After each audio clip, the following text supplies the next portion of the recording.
কলোনিটি জন্তুদের নয়, এটি রকবার পেঙ্গুইনদের কলোনি। চেহারাটা খেয়াল করুন, এদের চোখের উপরে উজ্জ্বল হলুদ ঠোঁটি ও লাল চোখই অন্য পেঙ্গুইনকে এদের আলাদা করেছে। এদের সম্পর্কে সামান্য পড়াশোনা করে নিজের প্রশ্নেরই উত্তর খুঁজে পেলাম।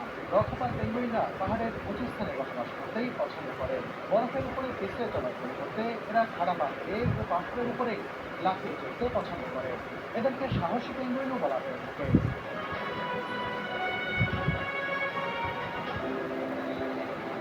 এই অভিজ্ঞতা সঞ্চয়ের স্বপ্নই না, যদি না টার্কিশ এয়ারলাইন্স আমাদের সার্বিক সহায়তা করত। আর্জেন্টিনা তথা দক্ষিণ আমেরিকা ভ্রমণে আপনারা ভরসা করতে পারেন টার্কিশ এয়ারলাইন্সের উপর। এছাড়া এই ভ্রমণে সহযোগী স্পন্সর হিসেবে রয়েছে দেশের বিশ্বস্ত internet service provider dot internet. Corporate হাউসে কিংবা বাসাবাড়িতে দৈনন্দিন ব্যবহারে ডট ইন্টারনেটই হতে পারে বেস্ট অপশন। বন্ধুরা দেখুন, এই পেঙ্গুইনদের কত কাছে, মনে হচ্ছে হাত বাড়ালে ছোঁয়া যায়। নর্মালি এদের থেকে 5 মিটার দূরত্বে থাকতে বলা হয়, কিন্তু এখানে দেখুন যে বেড়াটা দেওয়া রয়েছে, এই বেড়ার কাছে চলে এসেছে। ঠিক সেই কারণে আমার কাছ থেকে মাত্র 2 মিটার দূরে রয়েছে এই পেঙ্গুইনটি, একেবারে কাছে। আর পেছনে দেখুন হাজার হাজার পেঙ্গুইন। পেঙ্গুইন কলোনি তো দেখছি একের পর এক, কিন্তু আলবাট্রসদের কলোনি কোথায় এখনো দেখতে পাইনি। হাঁটতে আছে সামনে, দেখি শুনেছি পাহাড়ের ও পাশে।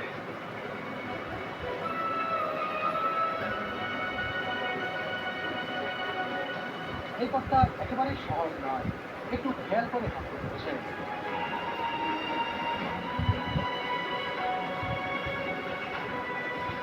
এখানে দেখুন একসাথে অনেক অভিযাত্রী খুব আগ্রহ নিয়ে যেন দেখছেন। আসলে আমরা চলে এসেছি কাঙ্ক্ষিত গন্তব্যে।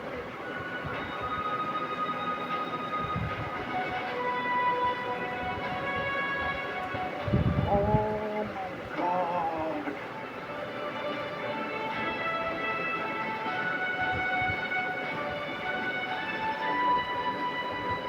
এই যে দেখুন অ্যালবাট্রসদের কলোনি, কত অ্যালবাট্রস ছানা দেখতে পাচ্ছি। এক একটা পাথরের উপর একটি করে অ্যালবাট্রস ছানা রয়েছে। আর এই ছানাদের জন্য অ্যালবাট্রস পাখি ওই সমুদ্রে উড়ে গিয়ে মাছ ধরে নিয়ে এসে এই আমাদের খাওয়াচ্ছে প্রকল্প। খুবই চমৎকার লাগছে। প্রত্যেকটি অ্যালবাট্রস ছানার জন্য এক একটি সুন্দর সুন্দর পাথর, মনে হচ্ছে তাদের জন্য এই বাসা কেউ তৈরি করে দিয়েছে। অথচ দেখুন প্রকৃতিগতভাবেই অসাধারণ লাগছে। আর কতগুলো তারা এখানে বাচ্চা ফুটিয়েছে, অ্যালবাট্রসের বাচ্চা। মাঝে মাঝে মা অ্যালবাট্রস বা বাবা অ্যালবাট্রস সবগুলি কিন্তু এখানে মাঝে মাঝে দেখতে পাচ্ছি।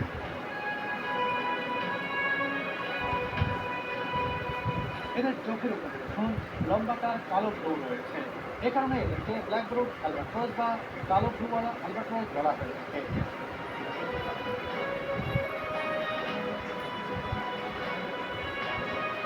ডায়োনোডিডি পরিবারের একটি বৃহদাকার সামুদ্রিক পাখি এটি। এদের ডানার বিস্তার প্রায় 2 থেকে 2.5 মিটার বা 7 থেকে 8 ফুটের মতো হয়ে থাকে। এরা প্রধানত দক্ষিণ আটলান্টিক মহাসাগরে বসবাস করে এবং দীর্ঘ দূরত্বে যাওয়ার সময় গ্লাইডিং পদ্ধতি ব্যবহার করে। ডানা না নাড়িয়ে শক্তিশালী বাতাসের সাহায্যে এরা একটানা 1000 মাইল পাড়ি দিতে পারে।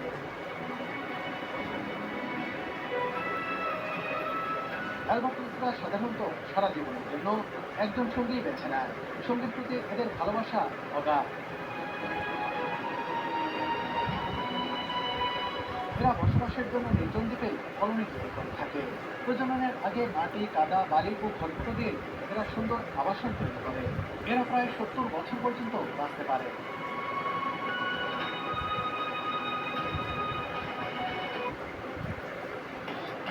অ্যালবাট্রসের বাসার সামনে, বাসার ঠিক উপরে কত পর্যটক দাঁড়িয়ে রয়েছেন, কত ফটোগ্রাফার, তারা ছবি তুলছেন, অবাক বিস্ময়ে দেখছেন এই অ্যালবাট্রস পাখির বাসা। অজস্র ছানা পেয়েছে, এটা দেখতেই সবচেয়ে বেশি ভালো লাগছে। অ্যালবাট্রস কখনো কখনো শত সহস্র কিলোমিটার পথ পাড়ি দেয় সমুদ্রে।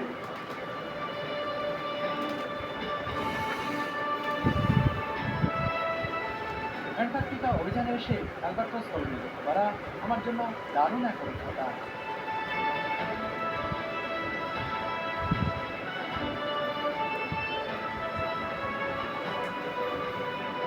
এখানেও আরেকটি অ্যালবাট্রসদের কলোনি, এখানে সেকেন্ড কলোনি। এটা এটা একটু ছোট, কিন্তু এটা পজিশন দেখুন, সমুদ্রের মধ্যে কিছুটা ভিতরের দিকে একটা খাঁজের মতো তৈরি করেছে।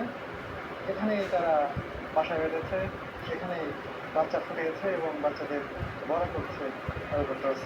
আমি যখন বড় কলোনির দিকে এদিকে এগিয়ে যাই তখন এটা সেভাবে খেয়াল করিনি। এখানে খেয়াল করছিলাম যে অনেকেই ছবি তুলছেন, কিন্তু তখনও বুঝতে পারিনি যে এটিও একটি কলোনি। এখন খেয়াল করছি এখানেও অনেক অ্যালবাট্রস রয়েছে, অনেক ছানা রয়েছে, আর এই দৃশ্যটাও মনোরম।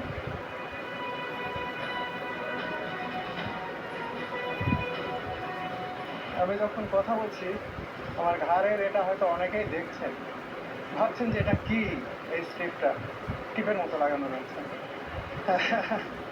এটা আসলে সি সিকনেস থেকে রক্ষা পাওয়ার জন্য এটা দেওয়া হয়।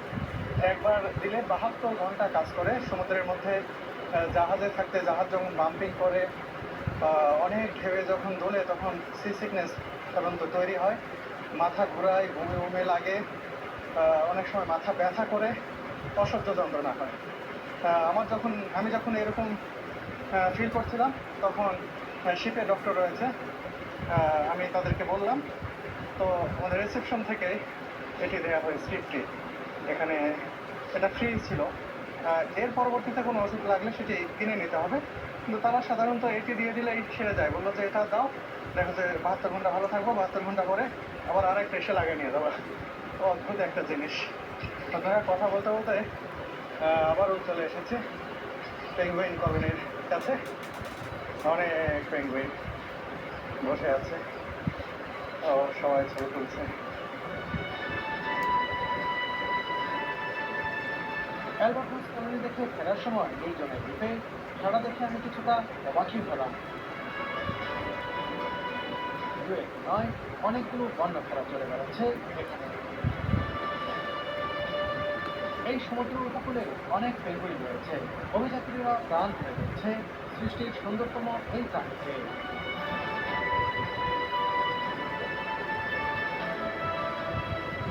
দেখুন, এখানে কয়েকটি কিং পেঙ্গুইন রয়েছে একেবারে বিচের ধারে। কখনো কখনো ঢেউ এসে এই পেঙ্গুইনদের পা ছুঁয়ে যাচ্ছে, যে লবণাক্ত পানি। আর এই বালির উপরে তারা দাঁড়িয়ে রেস্ট হচ্ছে, কেউ গা চুলকাচ্ছে, কেউ ঝিমাচ্ছে, কেউ আবার চুপচাপ করে হাঁটছে আরামে আয়েসে। অদ্ভুত লাগছে। এই দেখুন, ছোট্ট একটি পেঙ্গুইন আবার দৌড়াচ্ছে। আমাদের জাহাজে ফেরার সময় হয়েছে, তাই এগিয়ে যাচ্ছি জোরে হাঁটতে হাঁটতে শুনছি পেঙ্গুইনদের ঠান্ডা।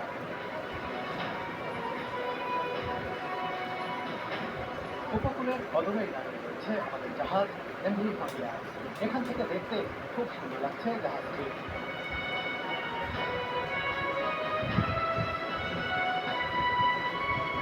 তিনটি গাড়িতে করে সুভেনির বিক্রি করা হচ্ছে। জানি না গাড়িগুলো কিভাবে এখানে আনা হয়েছে।